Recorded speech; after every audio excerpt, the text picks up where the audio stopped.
Welcome, everyone, and thank you for tuning in to hear my trading and market updates. This is Uncle Frank, and I'm not a financial advisor, nor is any of the content to be construed as financial advice. This channel is for entertainment purposes only. Please remember to hit the like button if you enjoyed the presentation, and be sure to subscribe to the channel so you're alerted when I have new information to share. So now let's get into the latest updates.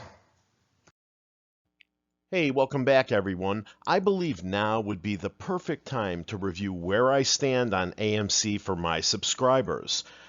This is not financial advice, and I am not a financial advisor. I will never tell you to buy, sell, or hold any security or cryptocurrency. But I am a YouTuber that has no problem telling you what I'm doing and why I'm doing it with 100% clarity. I am still long AMC and have been actively averaging down buying the dips. I have been strategically writing calls and puts against my positions, and I'm using any premium captured to also average down my overall costs. I believe the predatory short hedge funds are still short, and for many of them, will never cover unless they're forced to. I also believe many prime brokers are short AMC and are working as a group with a common cause, including market makers and dark pool operators, to manipulate and control the stock.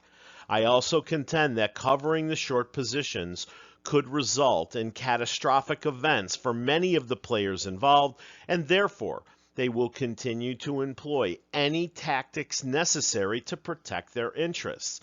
I believe, but can't necessarily prove, many of the hit pieces in the press regarding AMC are being solicited by bad actors on Wall Street to negatively impact the stock and frighten the shareholders into selling. I still believe the shorts can't win if the apes refuse to sell, and the apes can't win unless they continue to buy. At this time, I have no confidence any regulators or changes to securities rules and or laws or even enforcement actions will have any significant impact on the bad actors involved in this play. Even when illegal activity is detected, I believe regulators will continue to hand out small fines, and the entities committing these infractions will simply pay and quickly resume cheating. At the time of this recording, I believe the chance of a MOAS has been greatly reduced by recent actions of Adam Aron, Philip Lader of Morgan Stanley, and our chief investment banker, Citi, one of our short sellers and a constant critic of the company and the stock. I still believe, however, that a crisis in the leverage chains of our enemies could cause a significant short covering event, and that's the primary reason I decided to stick with my AMC trade. I further believe Adam Aron, our senior management team, and our board of directors will do absolutely nothing to intentionally hurt the interests of Wall Street. A long time ago, Mark Cohodes insisted that Adam Aron, the AMC executives, and the board ran an enrichment scheme at the expense of individual investors who actually saved the company. Recent actions like the ridiculous and unnecessary reverse split in particular has proven that theory correct. In light of all this information, I conclude that it will not be any direct action or policy from the company that will cause a significant rise in the stock, but a combination of improving fundamentals, continued support from the apes, and a black or white swan event that will negatively impact the leverage chain of investments held by predatory short hedge funds. That being said, I would like to review just some of the flock of potential swans that could potentially land soon, starting with those found in our most recent headlines. From Go Banking Rates, Kevin O'Leary says a coming real estate collapse will lead to chaos. Shark Tank star Kevin O'Leary believes that the commercial real estate sector is on the brink of collapse, and it will bring with it ripple effects that will be detrimental to investors and small business owners. He expanded on this unique situation when appearing on a recent episode of Kudlow. Now, guys, remember, it's my theory that as long as AMC fundamentals are stable and or improving, it's only a black or white swan event that will force the shorts in AMC to a decision. In addition to the wars in Ukraine and Israel, check out this article from only 5 hours ago. China issues chilling war warning to U.S. after harrowing double threat report released. From the article, China issued an ominous war warning to the United States after a new 145-page report warned Beijing and Russia pose an existential challenge to the country. The Congressional Commission on the Strategic Posture concluded the U.S. would be ill-prepared to cope with the double threat unless imminent action is taken. Russia and China's conduct in recent years was described as militarily troubling and increasingly aggressive, with the 12 members of the commission claiming their behavior heightens the risk of conflict with two nuclear peers. And let's not forget China's intentions towards Taiwan. And here's a headline from only 15 hours ago from Business Insider. Another U.S. Navy carrier strike group is heading to waters near Israel, where it'll join a large amount of American firepower already there. And guys, try not to focus on just black swans. White swans have the potential to trigger events beneficial to AMC as well. How about this headline from this morning? CNBC, Taylor Swift Eras Tour is the highest grossing domestic concert film ever. Key points. Taylor Swift's tour concert film tallied between 95 to 97 million during its opening weekend, according to distributor AMC Entertainment. It is the highest opening concert film of all time and the highest grossing domestic release of a concert film ever. Yeah, the theaters are dead, right? About 4.8 million people were estimated to have attended the film over the weekend, with an average ticket price of $20.75. Guys, let's face it, now that AMC is a distributor and not just an exhibitor, how long will it be before someone larger than AMC will want to control this portal to the indoor viewing audience? And how about a white swan and a black swan simultaneously? From Yahoo Finance only 1 month ago. Bad news, nearly 4 in 5 advisors say the U.S. economy is in a recession or will be within the year. But here's something you may not know.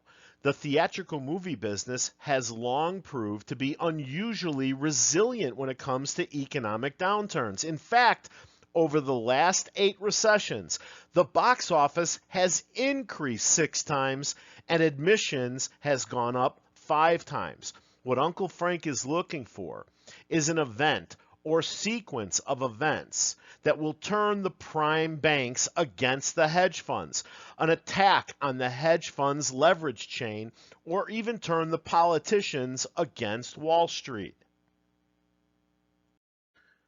Now here is a potential white swan article we need to get around before the bell on Monday. Hopefully our married 69-year-old CEO can keep his junk in his pants and stay off his phone long enough for the story to make the rounds. From Fox, AMC's Taylor Swift deal fulfills theater chains' wildest dreams, and here's how.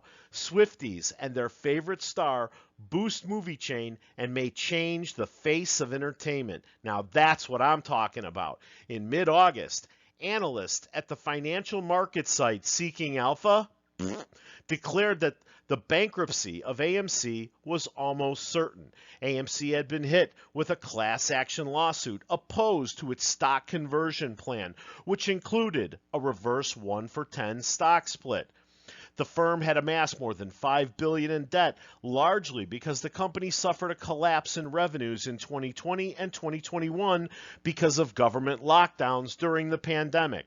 Throw in a heated Hollywood writers' strike, which was likely to delay film releases, and it appeared likely that AMC would soon become yet another pandemic casualty, which is why the company's already bruised stock fell from $41 a share to just over $7 in the span of 3 weeks. So yeah, that's why. A month later, things look a whole lot different for AMC, thanks in large part to Taylor Swift and her followers, known as Swifties. On September 1, AMC announced it was partnering with the popular pop music star to present Swift's Eras Tour in film form in cinemas across North America. Within 24 hours, the film had generated $26 million in advance ticket sales, breaking AMC's single-day record. That's good because that's what we pay Adam in 1 year, even when our theaters are closed. At first, few took notice of the deal, and AMC stock continued to slide. Since then, however, projections were released showing the movie version of Eras is expecting $150 to a $200 million opening. Analysts are taking notice. Even prior to the AMC deal, some observed that Taylor Swift seems to have the Midas touch. Everything she touches seems to turn to gold. AMC is not in the clear. Its debt remains an issue, but quarterly revenues have returned to pre-pandemic levels, and its stock has bounced 50% from its September low. What's more, the story of how the AMC deal unfolded suggests a more tectonic-like shift could be taking place, one that could have an effect that goes well beyond AMC's viability. Okay, so the big risk here is we get a big run on this news and, Adam suddenly dilutes more stock, or, Citi comes out and slashes the price target again. But, guys, a combination of white and black swan events could cause the short covering event that everyone seems to be looking for. And guys, don't forget this one from Markets Insider. Corporate bankruptcies are surging, and Fed rate hikes are to blame, economist says.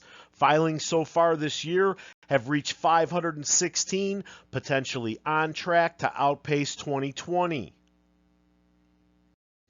And what does the CEO of our largest bank have to say? This may be the most dangerous time the world has seen in decades. Jamie Dimon pointed to the ongoing war in Ukraine and the recent attack on Israel, saying they may have far-reaching impacts on energy, food markets, global trade, and geopolitical relationships.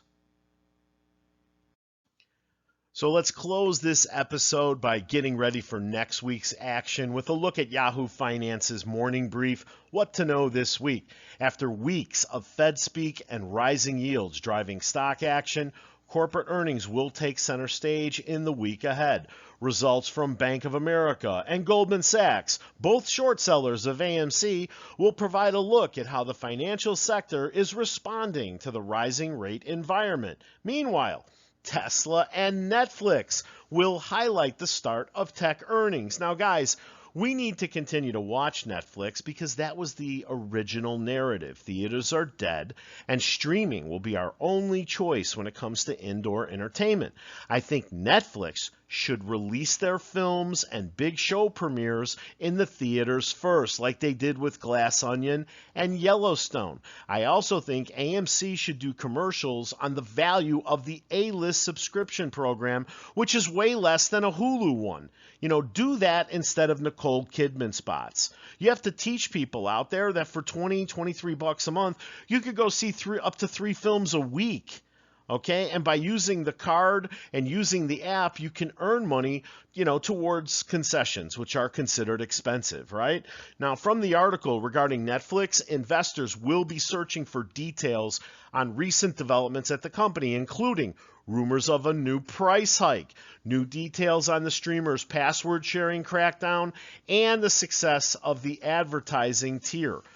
Quote, we believe pricing changes, slower than expected subscription growth, anecdotal consumer checks, and viewership data indicate Netflix has slowed down, if not outright stopped. cracking down on password sharing, a Jefferies equity analyst wrote in a research note previewing earnings. So I will be looking for that, and I hope we have a great Monday morning. Hey, I want to thank you for watching, and please remember to hit the like button after this slide if you enjoyed the presentation. Subscribe to the channel and set the alert so you're notified when I have new information to share. See you at the bell.